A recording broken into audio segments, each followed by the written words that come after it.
Sebab itu Daud tidak mau memindahkan tabut Tuhan itu ke tempatnya ke kota Daud, tetapi Daud menyimpang dan membawanya ke rumah Obed-Edom orang Gad itu.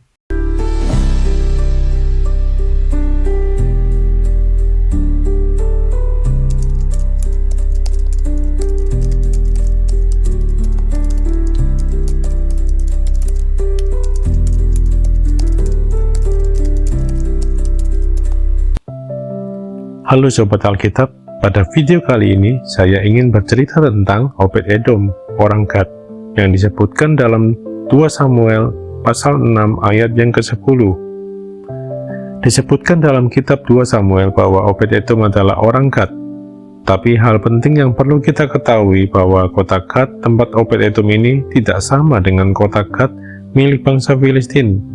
Namun, kota Gad yang dimaksud ini adalah kota Gad Rimon yang dimiliki oleh suku Lewi dari bangsa Israel.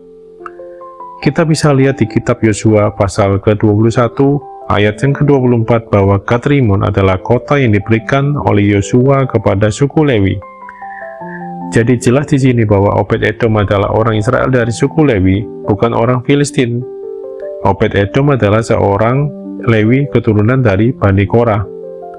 Dalam kisah pada saat tabut Allah dipindahkan ke Yerusalem, di tengah jalan, Raja Daud berubah pikiran, tidak jadi membawanya ke Yerusalem. Dan dia menyimpang dengan memindahkan tabut Allah ke rumah Obed-Edom selama 3 bulan. Dan Tuhan memberkati Obed-Edom dan seisi rumahnya karena tabut Allah itu. Obed-Edom memiliki 8 orang anak yang kemudian juga menjadi orang-orang yang setia melayani Tuhan. Suatu hari, Raja Daud membawa tabut Allah dari rumah Abinadab untuk dibawa ke Yerusalem. Tapi saat dalam perjalanan ketika lembu yang menarik kereta tergelincir, Usa menyentuh tabut itu dan langsung mati.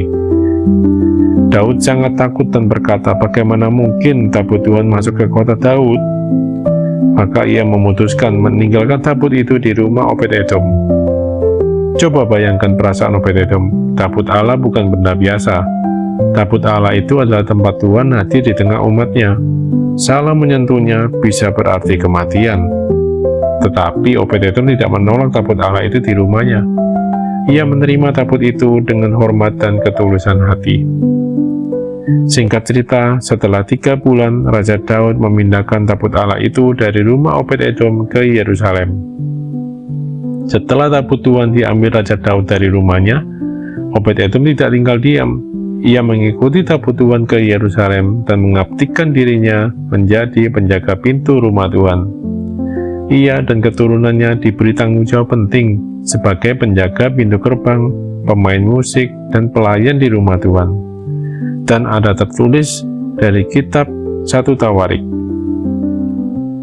Dijelaskan di kitab 1 Tawarik pasal 26 ayat 4-5, Obed-Edom mempunyai 8 orang anak, yakni Semaya anak sulung, Yosabat anak yang kedua, Yoah anak yang ketiga, Sakar anak yang keempat, Netaneel anak yang kelima, Amiel anak yang keenam, Isakar anak yang ketujuh, dan Peoletai anak yang kedelapan, sebab Allah telah memberkati dia.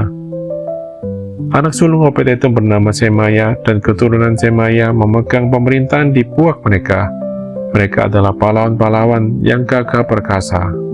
Anak-anaknya juga menjadi pemimpin yang gagah perkasa, penuh kepercayaan dan setia dalam tugas mereka. Dari kisah Obed-Edom mengajarkan kita bahwa ketaatan, hormat kepada Tuhan, dan kesiapan untuk melayani adalah kunci berkat sejati. Obed-Edom tidak mencari popularitas, tapi Tuhan melihat hatinya. Tuhan tidak hanya memberkati rumah Obed-Edom dan keluarganya, tapi juga menjadikan hidupnya berharga bagi generasi berikutnya. Hormat dan ketaatan kepada Tuhan mendatangkan berkat sejati. Pelayanan yang sungguh-sungguh akan mempengaruhi generasi berikutnya. Mari kita jangan takut menerima kehadiran Tuhan dalam hidup kita, karena hadirat Tuhan itu sumber berkat, bukan kutuk. Kesetiaan dalam perkara kecil akan dipakai Tuhan untuk perkara besar. Tuhan melihat hati yang bersedia melayani, meskipun tidak dikenal banyak orang. Oke Sobat Alkitab, terima kasih sudah menonton video ini sampai akhir. Jangan lupa untuk like, share, subscribe, dan menyalakan lonceng agar kalian tidak ketinggalan cerita-cerita berikutnya. Sampai jumpa di cerita berikutnya. Tuhan memberkati.